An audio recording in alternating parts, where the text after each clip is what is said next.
اعوذ باللہ من الشیطان الرجیم بسم اللہ الرحمن الرحیم صلی اللہ علیہ وآلہ وسلم۔ نبی پاک صلی اللہ علیہ وآلہ وسلم پہ کروڑوں درود و سلام کے بعد اللہ سبحانہ وتعالیٰ کی بارگاہ میں دعا ہے کہ وہ ہمارا پڑھنا سننا اور عمل کرنا قبول منظور فرمائے، آمین ثم آمین۔ آج ہم شروع کریں گے سورہ بقرہ کی آیت نمبر 194 194۔ اللہ سبحانہ وتعالیٰ فرماتے ہیں، حرمت والے مہینے حرمت والے مہینوں کے بدلے ہیں اور حرمتیں ادلے بدلے کی ہیں۔ جو تم پر زیادتی کرے تم بھی اس پر اسی کے مثل زیادتی کرو جو تم پر کی ہے، اور اللہ سبحانہ وتعالیٰ سے ڈرتے رہا کرو اور جان رکھو کہ اللہ سبحانہ وتعالیٰ پرہیزگاروں کے ساتھ ہے۔ واہ سبحان اللہ، کیسی گارنٹی دی جا رہی ہے۔ ذوالقعدہ سن 2 ہجری میں رسول اللہ صلی اللہ علیہ وآلہ وسلم عمرے کے لیے صحابہ کرام رضی اللہ تعالیٰ عنہ کے سمیت مکہ تشریف لے چلے، لیکن مشرکین نے آپ صلی اللہ علیہ وآلہ وسلم کو اور صحابہ کرام رضی اللہ تعالیٰ عنہ کو یعنی پورے گروپ کو حدیبیہ والے میدان میں روک لیا۔ بالآخر اس بات پر صلح ہوئی کہ آئندہ سال آپ عمرہ کریں اور اس سال واپس تشریف لے جائیں۔ چونکہ ذوالقعدہ کا مہینہ بھی حرمت والا تھا اس لیے یہ آیت نازل ہوئی۔ مسند احمد میں حدیث ہے کہ رسول اللہ صلی اللہ علیہ وآلہ وسلم حرمت والے مہینوں میں جنگ نہیں کرتے تھے۔ ہاں اگر کوئی آپ صلی اللہ علیہ وآلہ وسلم پر چڑھائی کرے تو اور بات ہے، بلکہ جنگ کرتے ہوئے اگر حرمت والے مہینے آ جاتے تو آپ لڑائی موقوف کر دیتے، یعنی آگے ڈال دیتے۔ حدیبیہ کے مقام میں بھی جب حضور صلی اللہ علیہ وآلہ وسلم کو یہ خبر پہنچی کہ حضرت عثمان غنی رضی اللہ تعالیٰ عنہ کو مشرکوں نے قتل کر دیا ہے، کیونکہ حضرت عثمان غنی رضی اللہ تعالیٰ عنہ کو بھیجا گیا تھا سفیر بنا کے آقا کریم صلی اللہ علیہ وآلہ وسلم کا جو گروپ تھا ان کی طرف سے، حضور صلی اللہ علیہ وآلہ وسلم کا پیغام لے کر مکہ تشریف لے گئے تھے، تو آپ صلی اللہ علیہ وآلہ وسلم نے اپنے 1400 صحابہ رضی اللہ تعالیٰ عنہ سے ایک درخت کے تلے مشرکوں سے جہاد کرنے کی بیعت لی۔ پھر جب معلوم ہوا کہ یہ خبر غلط ہے تو آپ صلی اللہ علیہ وآلہ وسلم نے اپنا ارادہ ملتوی کر دیا اور صلح کی طرف مائل ہو گئے۔ پھر جو واقعہ ہوا وہ ہوا اسی طرح۔ آپ صلی اللہ علیہ وآلہ وسلم جب کہ حوازن کی لڑائی سے حنین والے دن فارغ ہوئے اور مشرکین طائف میں جا کر قلعہ بند ہو گئے تو آپ صلی اللہ علیہ وآلہ وسلم نے اس کا محاصرہ کر لیا۔ 40 دن تک یہ محاصرہ رہا۔ بالآخر کچھ صحابہ رضی اللہ تعالیٰ عنہ کی شہادت کے بعد محاصرہ اٹھا کر آپ صلی اللہ علیہ وآلہ وسلم مکہ کی طرف لوٹ گئے اور آپ صلی اللہ علیہ وآلہ وسلم نے عمرے کا احرام باندھا۔ یہی حنین کی غنیمتیں تقسیم کیں اور یہ عمرہ آپ صلی اللہ علیہ وآلہ وسلم کا ذوالقعدہ میں ہوا۔ یہ سن 7 ہجری کا واقعہ ہے۔ اللہ سبحانہ وتعالیٰ آپ صلی اللہ علیہ وآلہ وسلم پر درود سلام بھیجے۔ پھر اللہ سبحانہ وتعالیٰ فرماتا ہے، جو تم پر زیادتی کرے تم بھی اس پر اتنی ہی زیادتی کر لو، یعنی مشرکین سے بھی عدل کا خیال رکھو۔ یہاں بھی زیادتی کے بدلے کو زیادتی سے تعبیر کرنا ویسا ہی ہے جیسے اور جگہ عذاب و سزا کے بدلے میں برائی کے لفظ سے بیان کیا گیا ہے۔ حضرت ابن عباس رضی اللہ تعالیٰ عنہ فرماتے ہیں، یہ آیت مکہ شریف میں اتری جہاں مسلمانوں میں کوئی شان و شوکت نہ تھی، نہ جہاد کا حکم تھا۔ پھر یہ آیت مدینہ شریف میں جہاد کے حکم سے منسوخ ہو گئی، لیکن امام ابن جریر رحمۃ اللہ علیہ نے اس بات کی تردید کی ہے اور فرماتے ہیں کہ یہ آیت مدنی ہے، مدینہ شریف میں نازل ہوئی، عمرہ قضاء کے بعد نازل ہوئی۔ حضرت مجاہد رحمۃ اللہ علیہ کا بھی یہی قول ہے، ارشاد ہے، اللہ سبحانہ وتعالیٰ کی اطاعت اور پرہیزگاری اختیار کرو اور اسے جان لو کہ ایسے ہی لوگوں کے ساتھ دین و دنیا میں اللہ سبحانہ وتعالیٰ کی تائید و نصرت رہتی ہے۔ اللہ سبحانہ وتعالیٰ فرما رہے ہیں، اللہ سبحانہ وتعالیٰ کی راہ میں خرچ کیا کرو اور اپنے ہاتھوں ہلاکت میں نہ پڑو اور سلوک و احسان کرو، اور اللہ سبحانہ وتعالیٰ احسان کرنے والوں کو دوست رکھتا ہے۔ اللہ اکبر۔ حق جہاد کیا ہے؟ حضرت حذیفہ رضی اللہ تعالیٰ عنہ فرماتے ہیں کہ یہ آیت اللہ سبحانہ وتعالیٰ کی راہ میں خرچ کرنے کے بارے میں نازل ہوئی ہے۔ بخاری میں اور بزرگوں نے بھی اس آیت کی تفسیر یہی بیان فرمایا کہ حضرت ابو عمران رحمۃ اللہ علیہ فرماتے ہیں کہ مہاجرین میں سے ایک نے قسطنطنیہ کی جنگ میں کفار کے لشکر پر دلیرانہ حملہ کیا اور ان کی صفوں کو چیرتا ہوا ان میں گھس گیا، تو بعض لوگ کہنے لگے کہ یہ دیکھو، یہ اپنے ہاتھوں اپنی جان کو ہلاکت میں ڈال رہا ہے۔ حضرت ابو ایوب رضی اللہ تعالیٰ عنہ نے یہ سن کر فرمایا، اس آیت کا صحیح مطلب ہم خوب جانتے ہیں، سنو یہ آیت ہمارے ہی بارے میں نازل ہوئی ہے، ہم نے حضور صلی اللہ علیہ وآلہ وسلم کی صحبت اٹھائی، آپ کے ساتھ جنگ و جہاد میں شریک رہے، آپ کی مدد پر تلے رہے، یہاں تک کہ اسلام غالب ہوا اور مسلمان غالب آ گئے، تو ہم انصاریوں نے ایک مرتبہ جمع ہو کر آپس میں مشورہ کیا کہ اللہ سبحانہ وتعالیٰ نے اپنے نبی صلی اللہ علیہ وآلہ وسلم کی صحبت کے ساتھ ہمیں مشرف فرمایا۔ سبحان اللہ و بحمدہ، سبحان اللہ العظیم۔ ہم آپ صلی اللہ علیہ وآلہ وسلم کی خدمت میں لگے رہے، آپ صلی اللہ علیہ وآلہ وسلم کی ہم رکابی میں جہاد کرتے رہے۔ اب بحمدللہ اسلام پھیل گیا، مسلمانوں کا غلبہ ہو گیا، لڑائی ختم ہوگی۔ ان دنوں میں نہ ہم نے اپنی اولاد کو خبر گیری کی، نہ مال کو دیکھ کر بھال کی، نہ مال کی دیکھ بھال کی، نہ کھیتیوں اور باغوں کا کچھ خیال کیا۔ بس اب ہمیں چاہیے کہ اپنے خانگی معاملات کی طرف توجہ کریں۔ اس پر یہ آیت نازل ہوئی، پس جہاد کو چھوڑ کر بال بچوں اور پیسہ تجارت میں مشغول ہو جانا، یہ اپنے ہاتھوں اپنے تئیں ہلاکت کرنا ہے۔ یہ جو حدیث ہے ابو داؤد، ترمذی اور نسائی وغیرہ میں بھی لکھی ہوئی ہے۔ ایک اور روایت میں ہے کہ قسطنطنیہ کی لڑائی کے وقت مصریوں کے سردار حضرت عقبہ بن عامر رضی اللہ تعالیٰ عنہ تھے، اور شامیوں کے سردار یزید بن فضالہ بن عبیدہ رضی اللہ تعالیٰ عنہ تھے۔ حضرت برا بن عازب رضی اللہ تعالیٰ عنہ سے ایک شخص نے پوچھا، اگر میں اکیلا تنہا دشمن کی صف میں گھس جاؤں اور وہاں گر جاؤں اور قتل کر دیا جاؤں تو کیا اس آیت کے مطابق میں اپنی جان کو آپ ہی ہلاک کرنے والا بنوں گا؟ آپ نے جواب دیا، نہیں نہیں، اللہ سبحانہ تعالیٰ اپنے نبی صلی اللہ علیہ وآلہ وسلم سے فرماتا ہے کہ اے نبی، اللہ کی راہ میں لڑتا رہ، تو اپنی جان کا ہی مالک ہے، اسی کو تکلیف دے۔ یہ آیت تو اللہ سبحانہ تعالیٰ کی راہ میں خرچ کرنے سے رک جانے والوں کے بارے میں نازل ہوئی ہے۔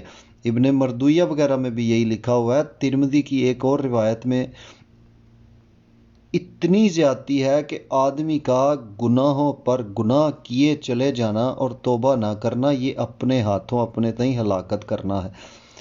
ابن ابی حاتم میں ہے کہ مسلمانوں نے دمشق کا محاصرہ کیا اور ایک آدمی جرأت کر کے دشمنوں میں گھس گیا، ان کی صفیں چیرتا پھاڑتا اندر چلا گیا۔ لوگوں نے اسے برا جانا اور حضرت عمرو بن عاص رضی اللہ تعالیٰ عنہ کے پاس یہ شکایت کی، چنانچہ حضرت عمرو نے انہیں بلا لیا اور فرمایا، قرآن میں ہے اپنی جانوں کی ہلاکت نہ ڈالو۔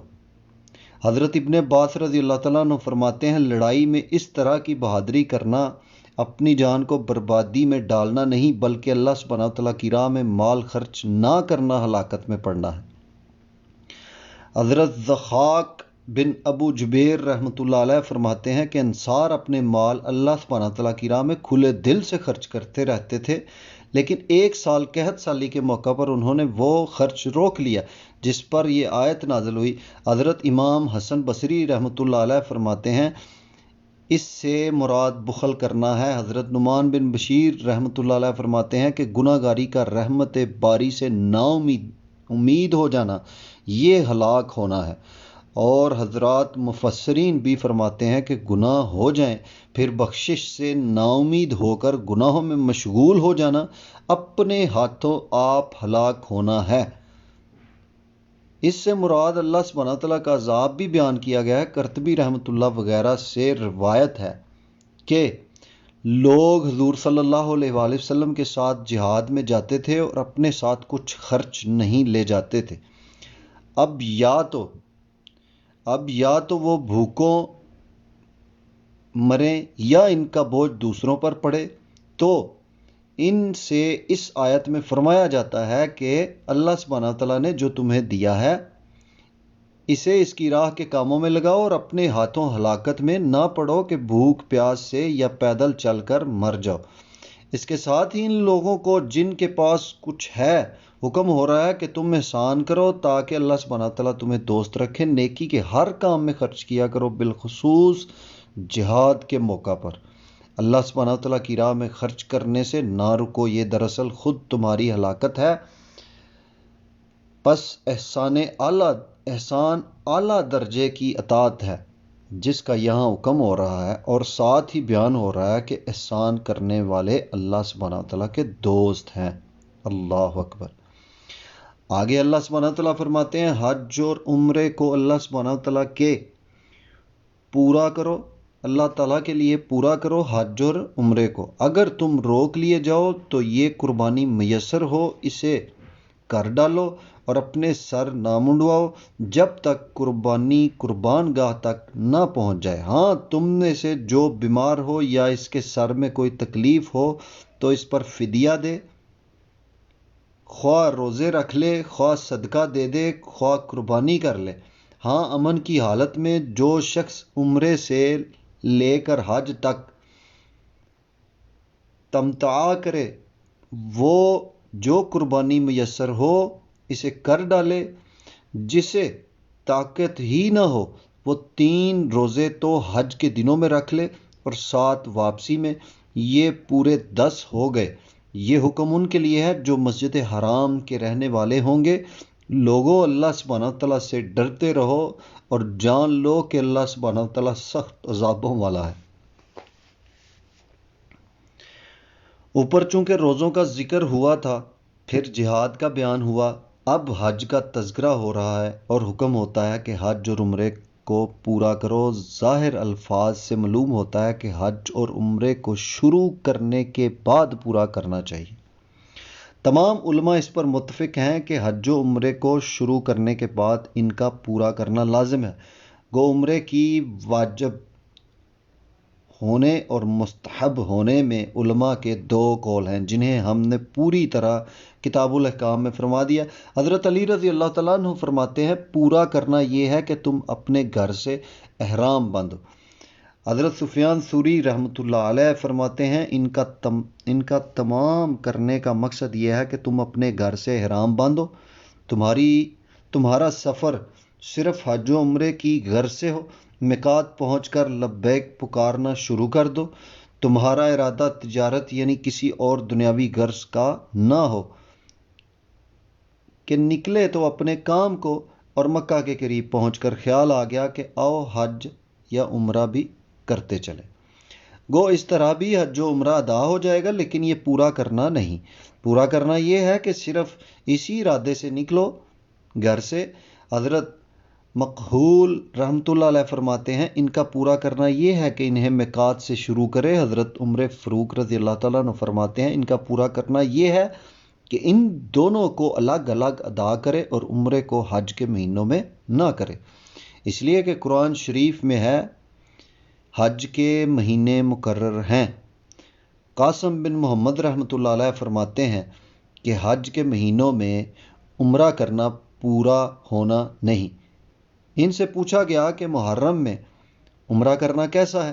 کہا لوگ اسے تو پورا کہتے ہیں اور کہتے تھے، لیکن اس قول میں شبہ ہے۔ اس لیے یہ ثابت شدہ امر ہے کہ رسول اللہ صلی اللہ علیہ وآلہ وسلم نے 4 عمرے کیے اور چاروں ذوالقعد میں کیے، ایک سن 2 ہجری میں ذوالقعد کے مہینے میں، دوسرا ذوالقعد سن 7 ہجری میں عمرہ القضاء، تیسرا ذوالقعد سن 8 ہجری میں اور عمرۃ ہجرانہ یعنی چوتھا ذوالقعد سن 10 ہجری میں حج کے ساتھ۔ ان عمروں کے سوا ہجرت کے بعد آپ صلی اللہ علیہ وآلہ وسلم کا اور کوئی عمرہ نہیں ہوا۔ ہاں، آپ صلی اللہ علیہ وآلہ وسلم نے ام ہانی رضی اللہ تعالیٰ عنہا سے فرمایا تھا کہ رمضان میں عمرہ کرنا میرے ساتھ حج کرنے کے برابر ہے۔ یہ آپ صلی اللہ علیہ وآلہ وسلم نے اس لیے فرمایا تھا کہ ان ام ہانی رضی اللہ تعالیٰ عنہا نے آپ صلی اللہ علیہ وآلہ وسلم کے ساتھ حج کے لیے جانے کا ارادہ کر لیا تھا، لیکن سواری کی وجہ سے ساتھ نہ جا سکیں۔ جیسے کہ بخاری شریف میں یہ واقعہ منقول ہے۔ حضرت سعید بن جبیر رحمۃ اللہ علیہ تو صاف فرماتے ہیں کہ ام ہانی رضی اللہ تعالی عنہا کے لیے ہی مخصوص ہے، واللہ عالم۔ حضرت ابن عباس رضی اللہ تعالیٰ عنہ فرماتے ہیں کہ حج و عمرے کا احرام باندھنے کے بعد بغیر پورا کیے چھوڑنا جائز نہیں۔ حج اس وقت پورا ہوتا ہے جبکہ قربانی والے دن جمرہ عقبہ کو کنکر مار لے اور بیت اللہ کا طواف کر لے اور صفا مروہ کے درمیان دوڑ لے، اب حج ادا ہو گیا۔ ابن عباس رضی اللہ تعالیٰ عنہ فرماتے ہیں حج عرفات کا نام ہے اور عمرہ طواف ہے۔ حضرت عبداللہ رضی اللہ تعالیٰ عنہ کی قرات یہ ہے کہ عمرہ بیت اللہ تک جاتے ہی پورا ہو گیا۔ حضرت سعید بن جبیر رحمۃ اللہ علیہ سے جب یہ ذکر ہوا تو آپ نے فرمایا حضرت ابن عباس رضی اللہ تعالیٰ عنہ کی قرات تھی یہی تھی۔ حضرت علقمہ رضی اللہ تعالیٰ عنہ بھی یہی فرماتے ہیں۔ ابراہیم رحمۃ اللہ علیہ سے مروی ہے حضرت شبی رحمۃ اللہ علیہ کی قرات میں والعمرہ تھا، وہ فرماتے ہیں عمرہ واجب نہیں، گو اس کے خلاف بھی ان سے مروی ہے۔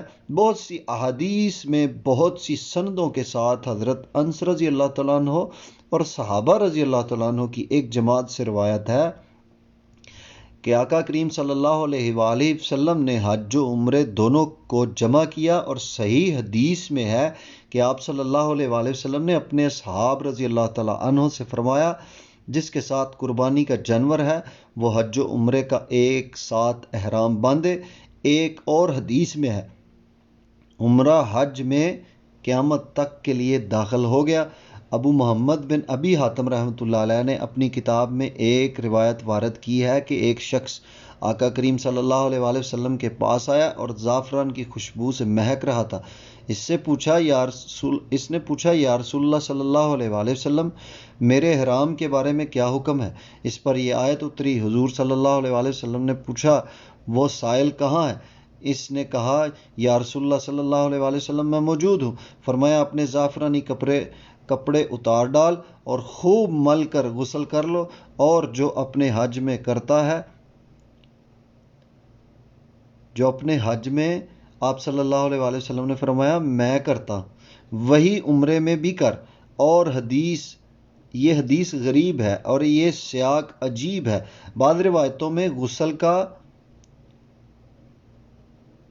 اس آیت کے ذریعے نازل کر دیا گیا۔ ایک اور روایت میں اس کا نام عیلہ بن امیہ رضی اللہ تعالیٰ عنہ آیا ہے، دوسری روایت میں صفوان بن امیہ رضی اللہ تعالیٰ عنہ ہے، واللہ عالم۔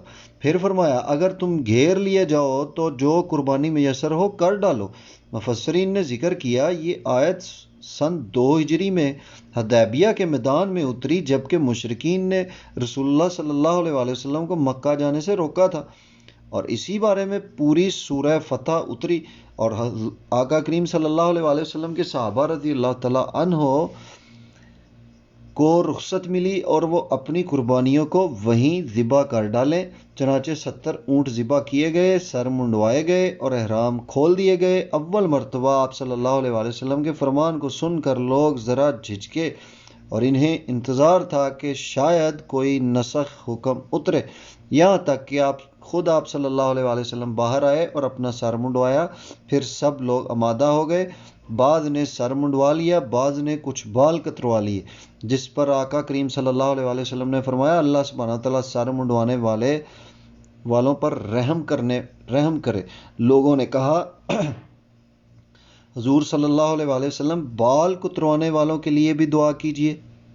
آپ صلی اللہ علیہ وآلہ وسلم نے پھر سر منڈوانے والوں کے لیے یہی دعا کی، تیسری مرتبہ کتروانے والوں کے لیے بھی یہی دعا کر دی۔ 7 شخص ایک اونٹ میں شریک تھے۔ صحابہ رضی اللہ تعالیٰ عنہ کی کل تعداد 1400 تھی۔ حدیبیہ کے میدان میں ٹھہرے ہوئے تھے جو حد حرم سے باہر تھا، گو یہ بھی مروی ہے کہ حد حرم کے کنارے پر تھے، واللہ عالم۔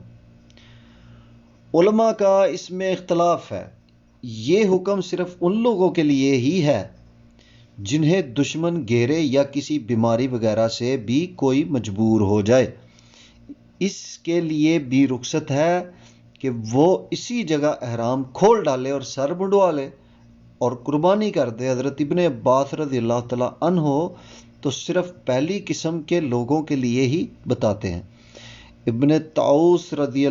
ابن عمر رضی اللہ تعالیٰ عنہ، طاؤس، زہری اور زید بن اسلم رحمۃ اللہ علیہ بھی یہی فرماتے ہیں، لیکن مسند احمد کی ایک مرفوع حدیث میں ہے کہ جس شخص کا ہاتھ پاؤں ٹوٹ جائے یا بیمار ہو جائے یا لنگڑا لولا ہو جائے تو وہ حلال ہو گیا، وہ اگلے سال حج کر لے۔ راوی حدیث کہتا ہے کہ میں نے اسے ابن عباس رضی اللہ تعالیٰ عنہ اور ابو ہریرہ رضی اللہ تعالیٰ عنہ سے ذکر کیا ہے، انہوں نے بھی فرمایا سچ ہے۔ سنن اربع میں بھی یہ حدیث ہے۔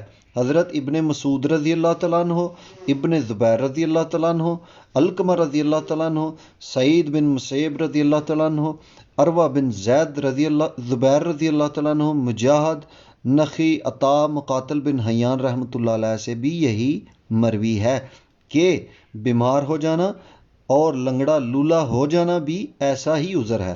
حضرت سفیان ثوری رحمۃ اللہ علیہ ہر مصیبت اور ریاضہ کو ایسے ہی عذر بتاتے ہیں۔ صحیح ہے، ان کی حدیث میں ہے کہ حضرت زبیر بن عبد المطلب کی صاحبزادی زباح رضی اللہ تعالیٰ عنہ رسول اللہ صلی اللہ علیہ وآلہ وسلم سے دریافت کرتی ہیں کہ حضور میرا ارادہ حج کا ہے لیکن میں بیمار رہتی ہوں۔ آقا کریم صلی اللہ علیہ وآلہ وسلم نے فرمایا حج کو چلی جاؤ اور شرط کر لو کہ میرے احرام سے فارغ ہونے کی وہی جگہ ہوگی جہاں میں مرض کی وجہ سے رک جاؤں۔ اسی حدیث کی بنا پر بعض علماء اکرام کا فتویٰ ہے کہ حج میں شرط کرنا ناجائز ہے۔ امام شافعی رحمۃ اللہ علیہ بھی فرماتے ہیں کہ اگر یہ حدیث صحیح ہو تو میرا قول بھی یہی ہے۔ حضرت امام بہقی رحمۃ اللہ علیہ فرماتے ہیں یہ حدیث بالکل صحیح ہے۔ بس امام صاحب رحمۃ اللہ علیہ کا مذہب بھی یہی ہوا، فالحمدللہ۔ پھر ارشاد ہوتا ہے کہ جو قربانی میسر ہو اسے قربان کر دے۔ حضرت علی رضی اللہ تعالیٰ عنہ فرماتے ہیں یعنی ایک بکری ذبح کر دے۔ ابن عباس رضی اللہ تعالیٰ عنہ فرماتے ہیں اونٹ ہو، گائے ہو، بکری ہو، بھیڑ ہو، ان کے نر ہو، ان 8 قسموں میں سے جسے چاہے ذبح کرے۔ ابن عباس رضی اللہ تعالیٰ عنہ سے صرف بکری بھی مروی ہے۔ اور بھی بہت سے مفسرین نے یہی فرمایا اور چاروں اماموں کا بھی یہی مذہب ہے۔ حضرت عائشہ رضی اللہ تعالیٰ عنہ اور ابن عمر رضی اللہ تعالیٰ عنہ وغیرہ فرماتے ہیں کہ اس سے مراد صرف اونٹ اور گائے ہی ہے۔ غالباً ان کی دلیل حدیبیہ والا واقعہ ہوگا۔ اس میں کسی صحابی رضی اللہ تعالیٰ عنہ سے بکری کا ذبح کرنا منقول نہیں، گائے اور اونٹ ہی ان بزرگوں نے قربان کیے ہیں۔ صحیح ہے، ان میں حضرت جابر رضی اللہ تعالیٰ عنہ سے مروی ہے کہ ہمیں اللہ کے نبی صلی اللہ علیہ وآلہ وسلم نے حکم دیا کہ ہم 7 آدمی گائے اور اونٹ میں شریک ہو جائیں۔ حضرت ابن عباس رضی اللہ تعالیٰ عنہ سے یہ بھی منقول ہے کہ جس جانور کے ذبح کرنے کی وسعت ہو اسے ذبح کر ڈالے۔ اگر مالدار رہے تو اونٹ، اس سے کم حیثیت والا ہے تو گائے، ورنہ پھر بکری۔ حضرت عروہ رحمۃ اللہ علیہ فرماتے ہیں مہنگے سستے داموں پر موقوف ہے جمہور کے اس قول کی کہ بکری کافی ہے۔ یہ دلیل ہے کہ قرآن نے میسر آسان ہونے کا ذکر فرمایا ہے، یعنی کم سے کم وہ چیز جس پر قربانی کا اطلاق ہو سکے، اور قربانی کے جانور اونٹ، گائے، بکریاں اور بھیڑیں ہیں۔ جیسے ترجمان فرماتے ہیں قرآن رسول اللہ صلی اللہ علیہ وآلہ وسلم کے چاچا زاد بھائی حضرت عبداللہ بن عباس رضی اللہ تعالیٰ عنہ کا فرمان ہے۔ صحیح ہے، ان کی ایک حدیث میں ہے کہ رسول اللہ صلی اللہ علیہ وآلہ وسلم نے ایک مرتبہ بکری کی قربانی بھی کی۔ اللہ اکبر۔ آگے اللہ سبحانہ وتعالیٰ فرما رہے ہیں حج کے مہینے مقرر ہیں، جو شخص ان میں حج مقرر کرے وہ اپنی بیوی سے میل ملاپ کرنے، گناہ کرنے یا لڑائی جھگڑے کرنے سے بچتا رہے۔ تم جو نیکی کرو گے اس سے اللہ سبحانہ وتعالیٰ باخبر ہے، اور اپنے ساتھ سفر خرچ لے لیا کرو۔ سب سے بہتر تو اللہ سبحانہ وتعالیٰ کا ڈر ہے، اور اے عقل مندو مجھ سے ڈرتے رہا کرو۔ اللہ تعالیٰ ہمیں اپنا ڈر ہمارے اندر پیدا کرے، آمین ثم آمین۔ اچھا، یہاں پہ جو بیان شروع ہو رہا ہے وہ ہو رہا ہے احرام کے مسائل۔ عربی دان حضرات نے کہا ہے کہ مطلب اگلے جملہ کا یہ ہے کہ حج حج ہے، ان مہینوں کا جو معلوم اور مقرر ہے، پس حج کے مہینوں میں احرام باندھنا دوسرے مہینوں کے احرام سے زیادہ کامل ہے۔ گو اور ماہ کا احرام بھی صحیح ہے۔ امام مالک، امام ابو حنیفہ، امام احمد بن حنبل، امام اسحاق، امام ابراہیم نخعی، امام سوری، امام لیث رحمۃ اللہ تعالی علیہ، اللہ سبحانہ تعالیٰ ان سب پر اپنی رحمت نازل فرمائے، یہ سارے فرماتے ہیں کہ سال بھر میں جس مہینہ میں چاہے حج کا احرام باندھ سکتا ہے۔ ان بزرگوں کی دلیل یسألونک عن الحلۃ، دوسری دلیل میں یہ ہے کہ حج اور عمرہ دونوں کو نسک کہا گیا ہے اور عمرے کا احرام ہر مہینہ میں باندھا جا سکتا ہے، تو حج کا احرام بھی جب باندھے گا صحیح ہوگا۔ ہاں، حضرت امام شافعی رحمۃ اللہ علیہ فرماتے ہیں کہ حج کا احرام حج کے مہینوں میں ہی باندھنا صحیح ہوگا، اگر اور ماہ میں حج کا احرام باندھا تو غیر صحیح ہوگا۔ لیکن اس سے عمرہ بھی ہو سکتا ہے یا نہیں، اس میں امام صاحب کے دو قول ہیں۔ حضرت ابن عباس رضی اللہ تعالیٰ عنہ، حضرت جابر رضی اللہ تعالیٰ عنہ، عطار اور مجاہد رحمہ اللہ کا بھی یہی مذہب ہے کہ حج کا احرام حج کے مہینوں کے سوا باندھنا غیر صحیح ہے۔ اس پر دلیل یہ ہے کہ عربی دان حضرات کی ایک دوسری جماعت کہتی ہے کہ آیت کے ان الفاظ سے مطلب یہ ہے کہ حج کا وقت خاص مقرر کردہ مہینے میں تو ثابت ہوا کہ ان مہینوں سے پہلے حج کا جو احرام باندھے گا وہ صحیح نہ ہوگا۔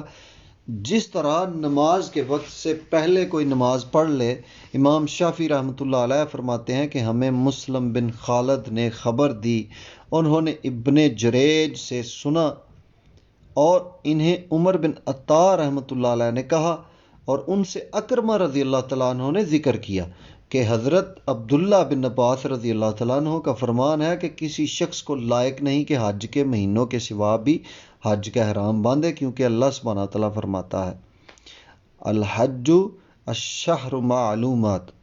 اس روایت کی اور بھی بہت سی سندیں ہیں۔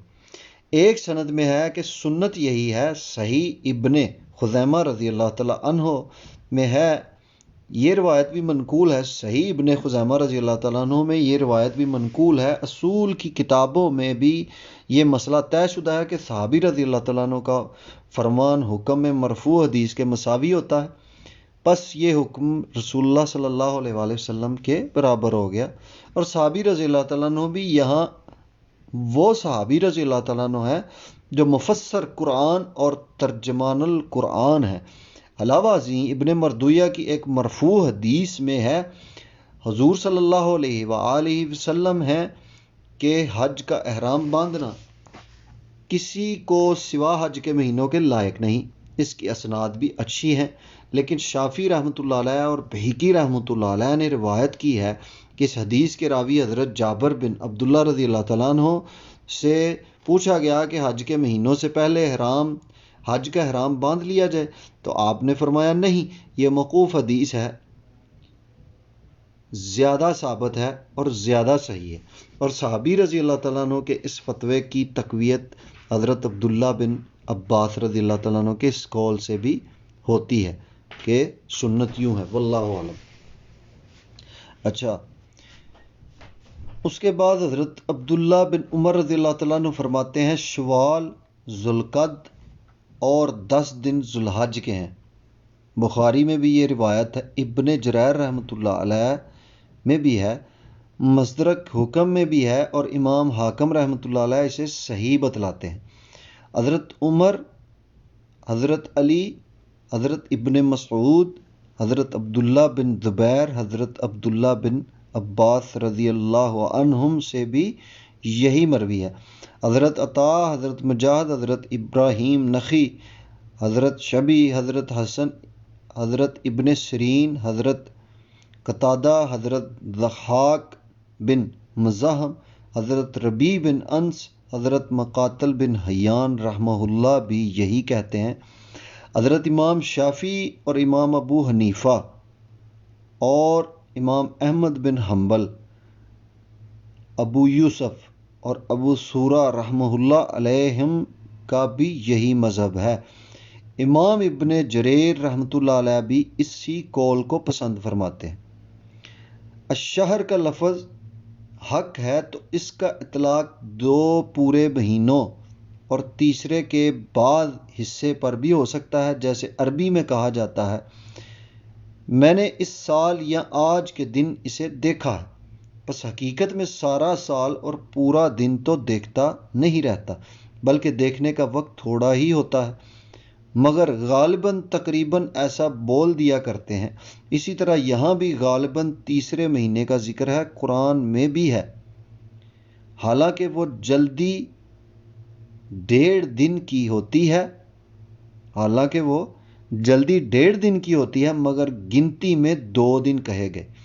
امام مالک رحمۃ اللہ علیہ اور امام شافعی رحمۃ اللہ علیہ کا ایک پہلا قول یہ بھی ہے کہ شوال، ذوالقعدہ اور ذی الحج کا پورا مہینہ ہے۔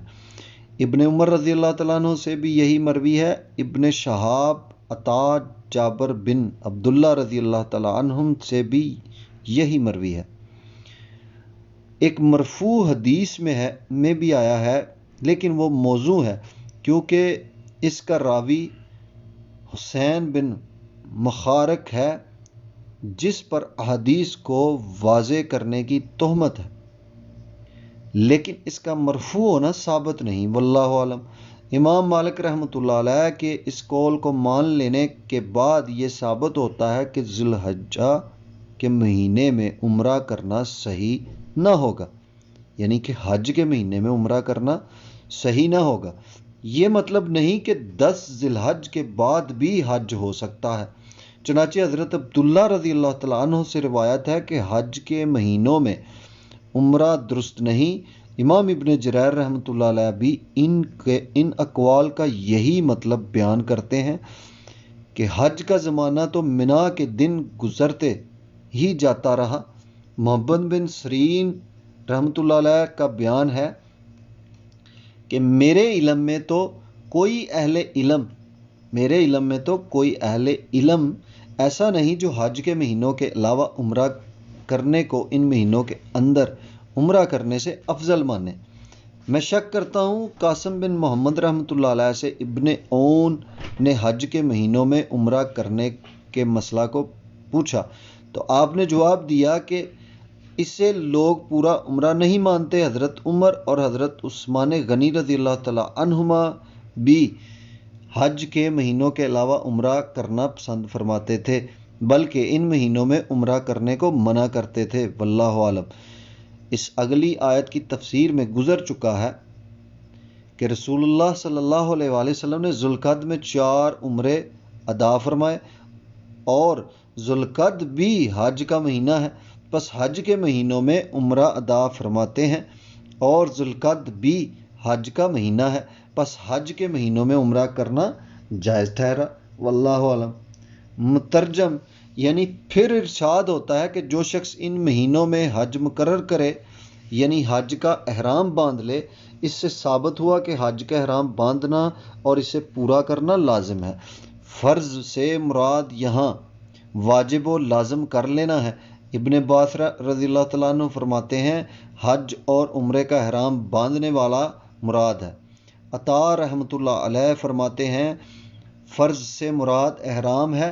ابراہیم اور اضحاق رحمۃ اللہ علیہ کا بھی یہی قول ہے۔ ابن عباس رضی اللہ تعالیٰ عنہ فرماتے ہیں احرام باندھ لینے اور لبیک پکار لینے کے بعد کہیں ٹھہرنا ٹھیک نہیں، اور بزرگوں کا بھی یہی قول ہے۔ بعض بزرگوں نے یہ بھی کہا ہے کہ فرض سے مراد لبیک پکارنا ہے، رفث سے مراد جماع ہے، جیسے اور جگہ قرآن میں ہے، یعنی روزے کی راتوں میں اپنی بیویوں سے جماع کرنا تمہارے لیے حلال کیا گیا ہے۔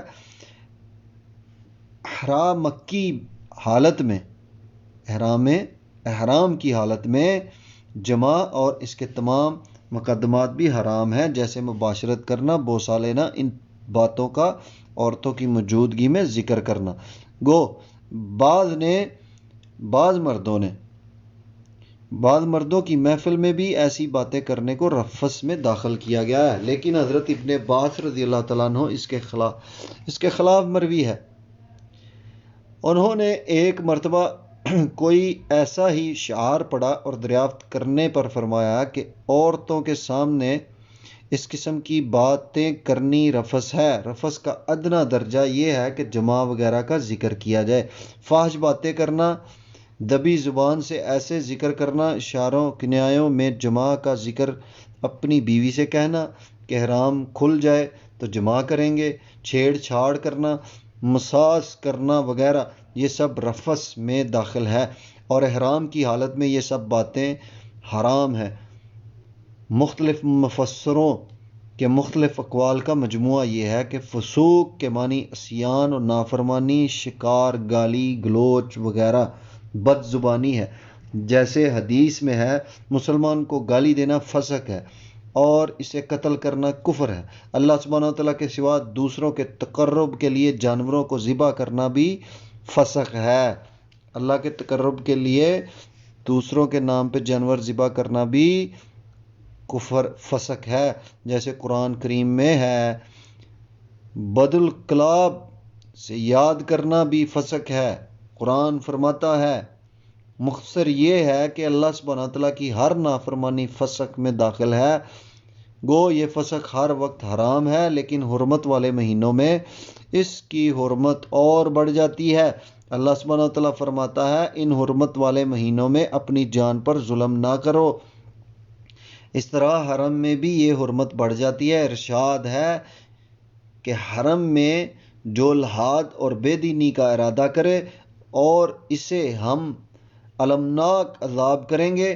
امام ابن جریر رحمۃ اللہ علیہ فرماتے ہیں، یہاں مراد فسق سے وہ کام ہیں جو احرام کی حالت میں منع ہے، جیسے شکار کھیلنا، بال منڈوانا یا کترانا وغیرہ، ناخن لینا وغیرہ۔ حضرت ابن عمر رضی اللہ تعالی عنہ سے یہ بھی مروی ہے، لیکن بہترین تفسیر وہی ہے جو ہم نے بیان کی ہے کہ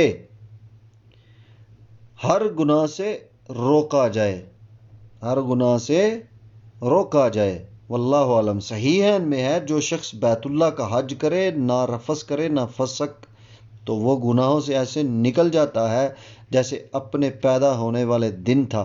پھر ارشاد ہوتا ہے کہ حج میں جھگڑا نہیں، یعنی حج کے وقت جھگڑا نہیں کرو اور ان میں کمی زیادتی نہ کرو۔ موسم حج کو آگے پیچھے نہ کرو، جیسا کہ مشرکین کا وتیرہ تھا، جس کی مذمت قرآن کریم میں اور جگہ فرما دی گئی ہے۔ اسی طرح قریش مشعر حرام کے پاس مزدلفہ میں ٹھہر جاتے اور باقی عرب عرفات میں ٹھہر جاتے تھے، پھر آپس میں جھگڑتے تھے اور ایک دوسرے سے کہتے تھے، ہم صحیح راہ پر اور طریق ابراہیمی علیہ السلام پر ہیں، جس سے یہاں ممانعت کی جا رہی ہے کہ اللہ سبحانہ تعالیٰ نے اپنے نبی صلی اللہ علیہ وآلہ وسلم کے ہاتھوں وقت حج، ارکان حج اور ٹھہرنے وغیرہ کی جگہیں بیان کر دی ہیں۔ اب نہ کوئی ایک دوسرے پر فخر کرے، نہ حج کے دن آگے پیچھے کرے، بس یہ جھگڑے اب مٹا دو۔ واللہ اعلم۔ یہ مطلب بھی بیان کیا گیا ہے کہ حج کے سفر میں آپس میں نہ جھگڑو، نہ ایک دوسرے کو غصہ دلاؤ، نہ کسی کو گالیاں دو۔ بہت سے مفسرین کا یہ قول بھی ہے اور بہت سے مفسرین کا پہلا قول بھی ہے۔ اللہ اکبر۔ حضرت اکرمہ رحمۃ اللہ علیہ فرماتے ہیں کہ کسی کا اپنے غلام کو ڈانٹ ڈپٹ کرنا یہ اس میں داخل نہیں۔ ہاں، مارے نہیں، لیکن میں کہتا ہوں کہ غلام کو اگر مار بھی لے تو کوئی ڈر خوف نہیں۔ واللہ عالم۔ اللہ تعالیٰ سے دعا ہے کہ یا اللہ پاک جو پڑھتا ہوں میں اور جو عمل کرنے کی کوشش کرتے ہیں اس کو قبول منظور فرمائے اور اس کا اجر قیامت والے دن عطا کرے، اپنی رحمت نازل فرمائے۔ قبر میں بھی یا اللہ پاک اس کی وجہ سے آسانیاں پیدا کرنا، موت کی سختیوں سے بچانا، جہنم کی آگ سے بچانا۔ جتنے لوگ پریشان ہیں ان کی پریشانیوں کو دور فرما، جتنے لوگ بیمار ہیں بیماریوں کو شفا میں بدل دے، جتنے لوگ بے سہارا ہیں ان کا غیب کی مدد فرما۔ یا اللہ پاک ہمیں کفر، شرک، بدعت سے بچا اور صبر شکر کرنے والا بنا۔ یا اللہ پاک اپنی رحمتیں برکتیں نازل فرما، دنیا سے جتنے لوگ چلے گئے ہیں جن کے پیچھے کوئی دعا کرنے والا نہیں ہے، یا اللہ پاک ان کی مغفرت کی دعا کرتے ہیں، ان کی مغفرت فرما اور ان کے درجات بلند فرما، یا اللہ پاک ہمارے ماں باپ کی مغفرت فرما، آمین۔ وآخر دعوانا ان الحمد للہ رب العالمین وما علینا الا البلاغ المبین۔